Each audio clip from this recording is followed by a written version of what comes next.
What would you do if your life was under threat? Not once, not twice, but 18 times. If every sunrise came with a silent question, is today the day they finally succeed? In the heart of West Africa, a 34-year-old soldier-turned-statesman named Ibrahim Traoré lives with that question every single day. His only crime: daring to dream of an Africa that stands on its own feet, free from foreign control, free from the chains that have quietly bound it for generations. They tried bombs, they hired mercenaries, they turned his own comrades against him. And yet, Ibrahim Traoré is still standing, a living enigma haunting the dreams of those who fear him most. The question his enemies whisper in the dark is simple and chilling. Why can't we stop him? Today, we go beyond the headlines. Today, we dive deep into one of the most remarkable, most suspenseful stories of survival unfolding on the African continent right now. A story so extraordinary, it reads like a political thriller, yet every word is real. But before we unravel the tangled web of plots and betrayals, you need to understand the battlefield where this fight is being waged. Welcome to Burkina Faso, a landlocked nation of 21 million souls, caught for decades in the crosshairs of colonial exploitation, terrorist insurgencies, and economic warfare, a country shaped not by its own hands, but by foreign fingers reaching in from across oceans. It is here, in this crucible of crisis and resilience, that Traoré's improbable journey began. Unlike the pampered elites who often rise to power, on the African stage, Traoré's roots are humble, hardened by the dry earth of Bondoku. No silver spoons, no powerful bloodlines. Just a young man with a mind for geology, a heart for service, and a spirit forged in the rough, honest work of the people. By 2010, he traded lecture halls for battlefields, joining the military to defend a homeland increasingly torn apart by forces it could not control. His rise through the ranks was meteoric, fueled not by politics, but by grit, earning commendations on UN peacekeeping missions in Mali, distinguishing himself in counter-terrorism operations where the stakes were life and death. By 2022, Burkina Faso was bleeding. Islamist insurgents controlled nearly half the country. Confidence in leadership had evaporated. The military, already restless under Paul-Henri Damiba's failed rule, was ready to fracture. Into this void stepped Captain Ibrahim Traoré. On Aiguë, September 30th, 2022, at the age of just 34, he led a second coup. Not to claim power for glory, but to rescue a nation slipping beyond salvation. In a matter of days, he would not only seize leadership, but ignite a revolution of spirit. Factories opened, policies changed, and perhaps most shocking to the global power elite, he refused a salary increase, choosing instead to live on a commander's modest pay. This was no ordinary military man. This was a man with a different kind of ambition, not for wealth, but for dignity. It didn't take long for the ripples to reach distant shores. In Paris and Washington, alarm bells rang. French troops were expelled. Exploitative mining contracts were shredded. New alliances with Russia were forged, and somewhere in the smoke-filled rooms of power, cold, calculated decisions were made. This young dreamer had to be stopped, by any means necessary. The first assassination plot came swiftly, hidden in the joyful chaos of a football match. The conspirators planned to strike while eyes were on the screen, planting a bomb at Traoré's residence, ready to tear the dream apart before it could take root. But what they didn't count on, what they could never have predicted, was how deep loyalty ran among those who had truly heard his call. And as the story unfolds, it will become clear. This battle is not just for one man's survival.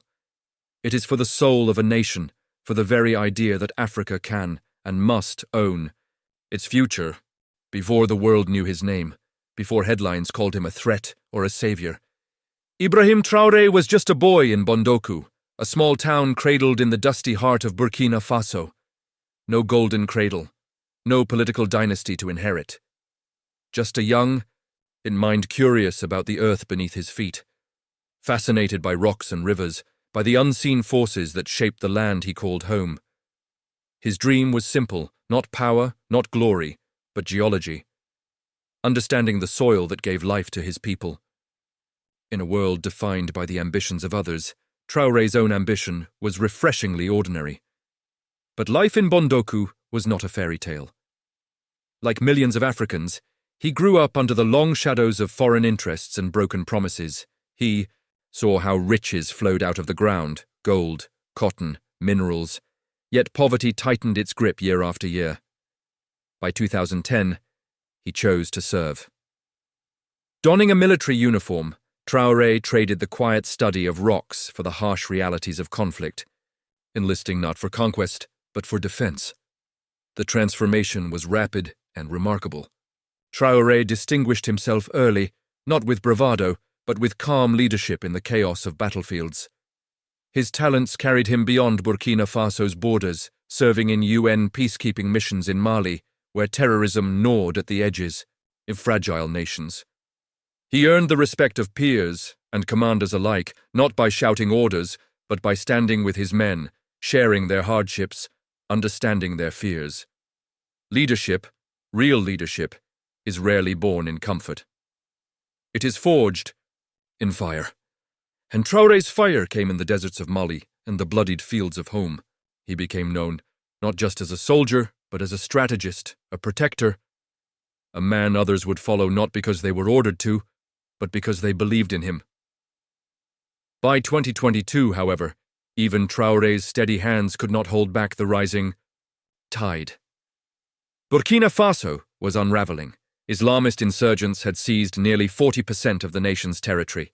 Villages burned, families fled, markets fell silent, terrorists moved with impunity. The government, led by Paul-Henri Damiba, himself a product of a previous coup, had promised security. Instead, he delivered chaos. Disillusionment spread like wildfire through the ranks of the military, and among them, a quiet consensus grew. Something had to change. It was in this moment of national despair that Traoré's destiny shifted. On September 30th, 2022, at the age of just 34, Captain Ibrahim Traoré led a bold, bloodless coup. But this was not the usual tale of ambition cloaked in rhetoric. Traoré's motives were different. He did not claim the palace to enrich himself. He did not issue grand promises to foreign capitals. He stood before his people, before the world, and made a simple, radical vow. Burkina Faso would reclaim its dignity, or die trying. In the first 6 months of his leadership, the country witnessed changes so swift and so shocking that even seasoned analysts struggled to keep pace. Traoré launched over 18 new factories, kickstarting local production and breathing life into the ailing economy. He mandated that public servants wear locally made clothing, not imported suits stitched in European capitals. He froze the ID sur assets of corrupt officials, signaling that the old games were over. He expelled French troops who had for decades positioned themselves as Burkina Faso's eternal protectors, while quietly profiting from its instability. He shredded exploitative mining contracts that siphoned the nation's wealth to foreign companies, ensuring that Burkina Faso's resources would serve its people, not foreign shareholders. But perhaps the most startling decision came quietly, almost unnoticed by the foreign press. When offered a salary befitting a head of state, Traoré refused. He chose to keep his military commander's pay, a modest sum compared to the extravagance typical of African presidencies. In a world where power almost always corrupts, Traoré's humility sent shockwaves that no public relations campaign could manufacture. These actions, of course, did not go unanswered. In Paris, Washington, and elsewhere, alarm bells rang. A leader willing to say no, a leader willing to live modestly, a leader willing to prioritize his people over foreign interests. To those whose wealth and influence depended on a compliant Africa, Ibrahim Traoré was not just inconvenient, he was dangerous. The conspiracies began almost immediately. January 2023, the first known plot to eliminate Traoré was set in motion. It was a plan crafted in shadows, designed to strike when vigilance would be low during the African Cup of Nations. While the nation's attention was glued to the soccer matches, the conspirators intended to plant a bomb at Traoré's residence. A single explosion, a few seconds of chaos, and the dream would be over. Just in case the bomb failed, they had a backup. An ambush on his motorcade the following morning, timed to catch him off guard on the move. It was audacious. It was cold. It should have worked. But somewhere, in the labyrinth of intelligence channels, a sliver of light pierced the darkness. Multiple sources later confirmed that Russia's foreign intelligence services intercepted the plot, providing the names of conspirators and details of the plan just hours before it could unfold. The tip-off was timely and life-saving. Traoré survived. But the attempted assassination was not an isolated event. It was a signal, a first shot in what would become an all-out campaign to remove him from the chessboard. Every decision he made to reclaim Burkina Faso's independence painted a bigger target on his back. Every policy enacted to serve the people instead of foreign powers enraged those who believed Africa was theirs to divide. And yet, Ibrahim Traoré remained, wounded but unbowed, marked for death but more alive than ever. The story of the bomb, plot would become just the first of many. A prelude to betrayals deeper and more personal. A beginning, not an end. Because in the shadows beyond the bomb, beyond the bullet, a far greater threat was already brewing. And this was just the beginning. By the end of 2023, the storm swirling around Ibrahim Traoré had only grown darker, more dangerous, more desperate. September brought with it another shattering revelation. Another coup attempt had been foiled, another blow struck against those who could not accept a sovereign Burkina Faso. Lieutenant Colonel Evrard Sa, once a respected figure within the military, and former government minister Prosper Bassol, were among the names that surfaced in the wake of the plot's collapse. Their arrests sent shockwaves through the nation, not just because of their rank or influence, but because of what they represented: betrayal from within the very fabric of leadership. The deeper investigators dug, the more sinister the roots became. Threads of the plot traced back to an all-too-familiar figure, Paul-Henri Damiba, the man Traoré had ousted in the 2022 coup. Damiba, now exiled in neighboring Togo, had not vanished quietly into history. Instead, he lingered like a shadow, orchestrating from afar, tethered to a network of foreign interests who saw Traoré's survival as an existential threat to their control over West Africa's riches. But even as authorities dismantled this network, something far more audacious, far more personal, was already unfolding behind closed doors. A plan not born in the war rooms of exiled generals, but in the whispered conversations between a mysterious outsider and the very men sworn to protect Ibrahim Traoré's life. The details remain chilling to this day.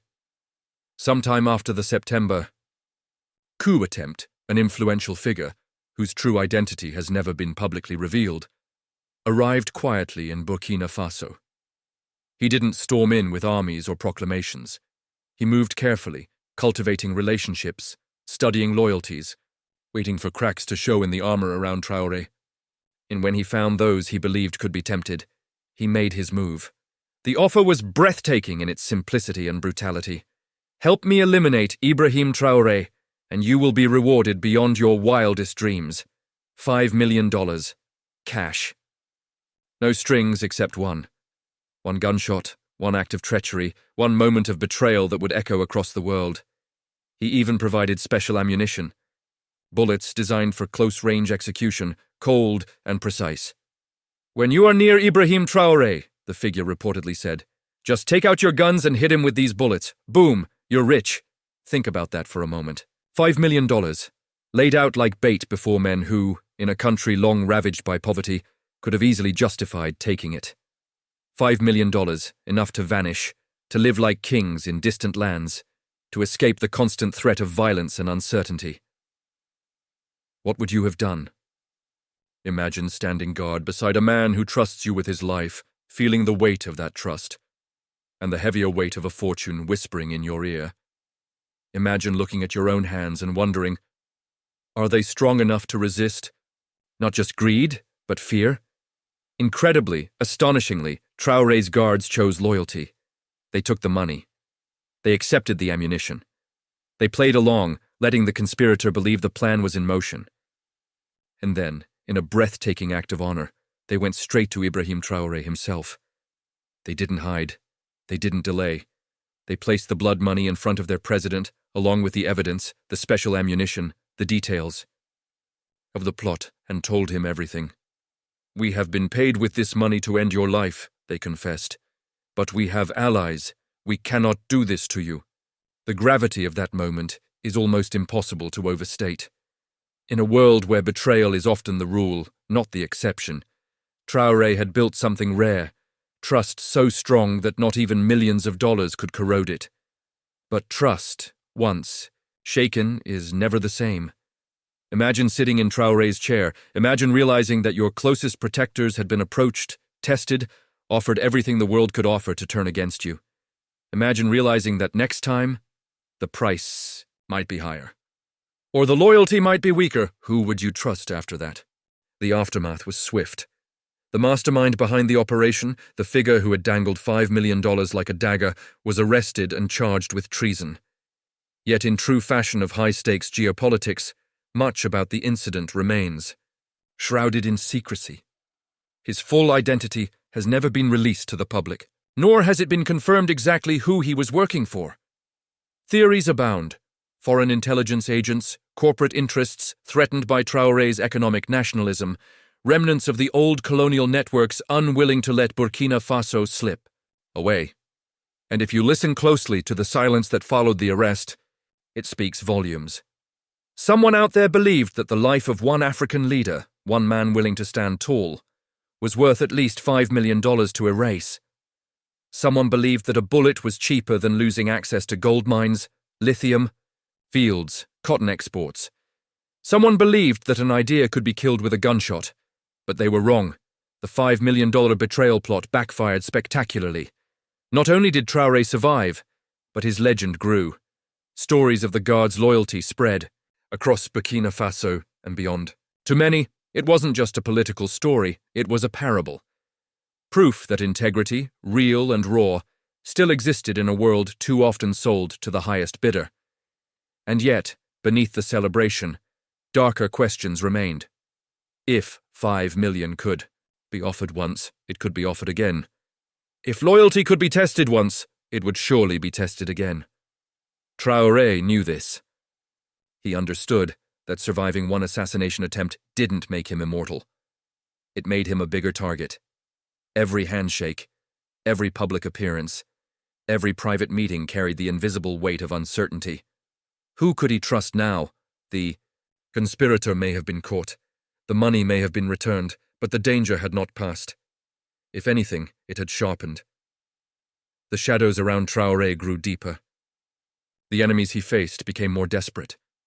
And somewhere, out beyond the reach of Burkina Faso's borders, powerful forces still watched, still plotted, still waited for the next moment of weakness. Because for them, Ibrahim Traoré wasn't just a man, he was an idea, and ideas once born are harder to kill than any man, and the war to kill that idea was far from over.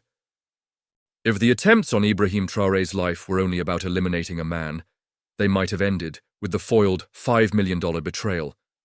But they weren't. They were, and still are, about something far greater, far more dangerous to the old world order.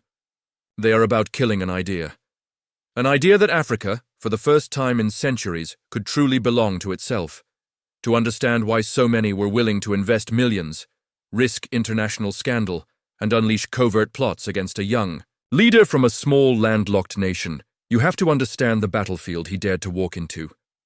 Burkina Faso may not dominate global headlines like the United States or China, but beneath its dry soil lies a fortune in gold, lithium, zinc, manganese, and rare minerals vital to the technologies of tomorrow. Its cotton, prized worldwide, fills markets from Europe to Asia. For decades, these riches flowed outwards, straight into the coffers of multinational corporations and the elite middlemen who brokered away their nation's birthright. The reality was brutal. Terrorism, the greatest modern threat in the Sahel, often appeared suspiciously aligned with resource control. Villages conveniently cleared of civilians. Mining regions destabilized just enough to warrant foreign security operations. Operations that, conveniently, protected international investments while leaving local people vulnerable and poor.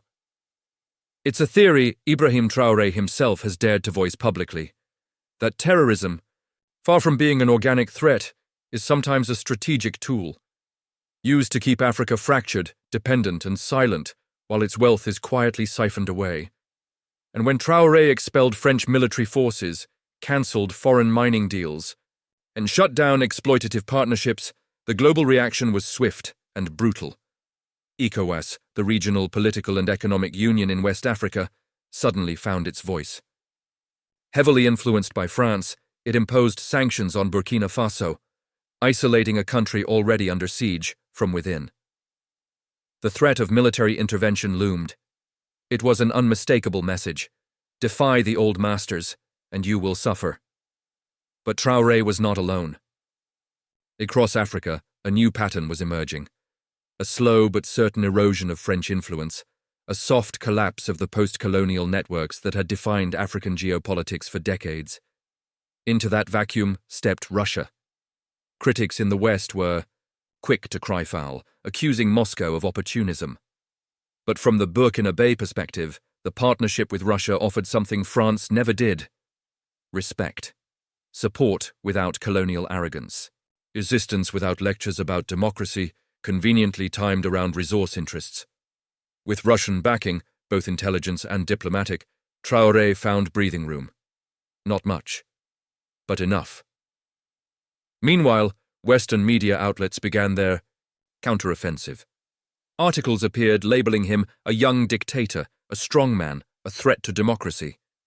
Human rights organizations raised alarms, often citing anonymous sources. The narrative was familiar. Whenever an African leader defied Western expectations, his name was dragged through the mud until the world forgot what he had actually done, and remembered only the headlines. But inside Burkina Faso, and increasingly across the Sahel, the story looked very different. Young Africans saw something the world media refused to acknowledge: a leader who had chosen poverty over luxury, sacrifice over compromise, a leader who refused to sell his soul for foreign approval. Traoré became a symbol not of tyranny, but of defiance, of the hope that maybe, just maybe, Africa's destiny could finally be written by African hands. And so the idea, that dangerous, infectious idea, grew. The idea that African gold should benefit African families, not European shareholders.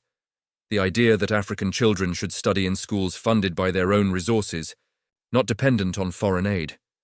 The idea that African nations could say no to unfair deals, no to puppet politicians, no to the endless cycle of dependency masked as development.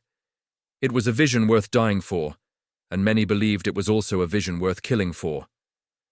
Despite assassination attempts, despite sanctions, despite diplomatic isolation, Traoré pressed forward. He launched aggressive local manufacturing initiatives to break dependence on imports. He spearheaded agricultural reforms to restore food sovereignty. He mobilized civilians, not just soldiers, to reclaim lands once surrendered to insurgents. Volunteers, ordinary men and women, picked up arms to defend their communities where professional armies had failed. Markets, once ghost towns, flickered back to life. Schools, over 400 of them, reopened, offering hope where there had once only been despair. These were not grand, flashy victories. They were small, stubborn steps, forward, always forward. But the question remained, heavy as the African sun. Could he survive? History is littered with the bodies of African leaders who dared to believe in true independence. Patrice Lumumba, gunned down for refusing to bend to foreign interests. Thomas Sankara, assassinated for dreaming too boldly in Burkina Faso itself. Names, spoken with reverence and regret. Traoré knows this better than anyone. In his office hangs a simple, powerful portrait of Thomas Sankara, the revolutionary who inspired a generation and who paid the ultimate price for his vision. Traoré often quotes Sankara in speeches, a quiet homage to the ideals he now carries forward under constant threat. And like Sankara, Traoré lives modestly, refusing the trappings of power that have corrupted so many others. No fleets of luxury, no gold-plated palaces, no extravagant parties. Just dusty boots, worn uniforms, and a determination that burns hotter than the desert sun. It is not just a political choice, it is a shield, a statement to his people.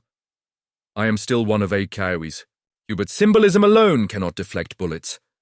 Modesty cannot dismantle global networks built over centuries. Ideals cannot save a leader whose enemies grow more desperate with each passing day.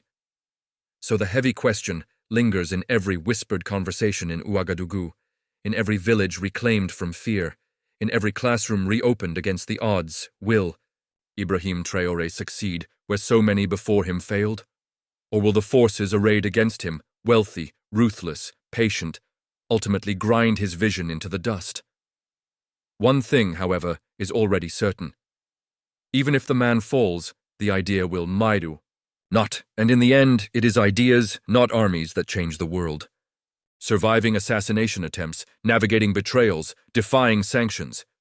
These were never just personal victories for Ibrahim Traoré. Each narrow escape, each uncovered plot, each moment of resilience was part of something far greater. His survival has become a symbol of a battle larger than one man. It is about reclaiming the stolen destiny of Burkina Faso, and by extension, the destiny of an entire continent. Every bullet that missed him, every dollar that failed to buy betrayal, every whisper of doubt that he silenced with action, did not merely preserve his life. It strengthened the dream he carries, the dream whispered, from Sankara's era to the present day, that Africa belongs to Africans, that its gold, its soil, its future are not commodities for sale, but legacies to be protected and honored.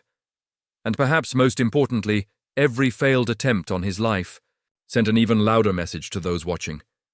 The old fears are dying. Each failed attempt, Traoré once said, only makes the dream stronger. Across Africa today, that dream is stirring awake. In the crowded streets of Ouagadougou, in the bustling markets of Bamako, in the university halls of Niamey, young Africans are asking the questions their parents whispered but never dared to shout. Why not us? Why not now? Why should our futures be written in foreign boardrooms and embassies? Why should our resources fuel lives elsewhere while we fight to survive? Why should we wait any longer for permission to be free? In Ibrahim Traoré's unwavering stand, they see more than resistance. They see possibility. But possibility, as history teaches us, is never left unchallenged. The assassins are still plotting. The storm clouds are still gathering. The puppeteers of the old order, rattled but not yet defeated, continue to pull their strings, hoping to snuff out the ember before it becomes a wildfire. Still, something has shifted. Something that no bullet and no bribe can undo. A fundamental truth has taken root. Fear is losing its grip, and hope, fierce, stubborn, undeniable, is rising. Burkina Faso stands at the frontier of this awakening, but it does not stand alone. All across Africa there is a new electricity. In the air, a rising defiance that cannot be caged by borders or crushed by sanctions. A generation is awakening not just to resist, but to rebuild, to imagine and to own their futures. And yet, the path forward remains treacherous. Will Traoré's vision survive the relentless forces arrayed against it? Or will the empire of the old world strike back harder, sharper, more ruthlessly than ever before? That is a question history has not yet answered. But one thing is certain, whether he stands or falls, Ibrahim Traoré has already cracked something open, something that cannot be sealed back with force or lies. He has dared to walk a path so many dreamed of, but few had the courage to take. And because he walked it, others will follow. The battle for Africa's soul is just beginning, and the next chapter will be even more explosive, more consequential, more defining than the last. Stay tuned, because the next chapter of Africa's fight for true freedom is coming. Like, subscribe, and share if you believe that even the smallest voices, when raised together, can still shake the world. India's dream is alive. The future is being written, in courage, in sacrifice, in hope, and the world is watching.